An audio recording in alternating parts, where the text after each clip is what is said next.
So ito mga insan, kukuha tayo ng isda na manlalara mga isa.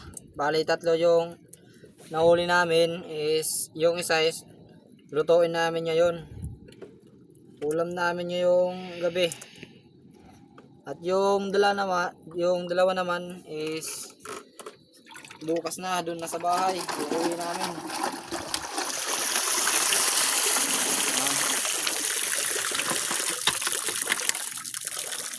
Para magluto na. At ito yung lulutuin namin na isa para solve na kami dito ng aking pamangkin. Darong ko dyan. Man. Solve na. Ito na yung lulutuin natin mga idol. Sasabawan natin dahil mayroon tayong mga panakot na. At dito man, may sibuyas tayo dito at may luya. Bala ko sana pagsabihin mga idol, pero mas masarap to pag sinabawan, kaya sasabawan natin mga insan. Sikat na. Lalagay na natin mga insan yung mga panakot, yung luya at sibuyas. Diba?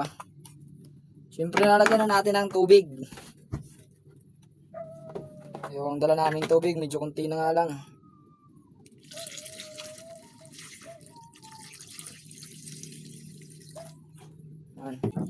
Lalagyan na natin ng asin mga insan.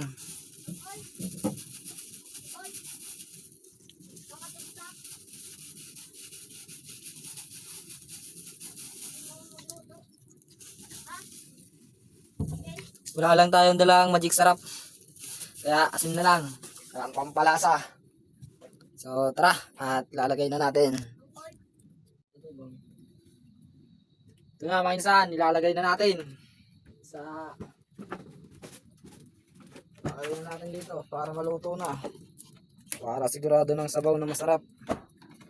At may nakita nga pala tayong bitsin, lalagyan natin. Buti na lang nakita tayo. Lalagyan natin para may sarap.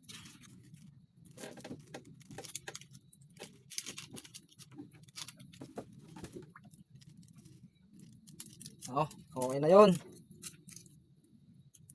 Ito na mga insan, luto na. Ay, ito na ang aming ulam mga insan. Napakasarap.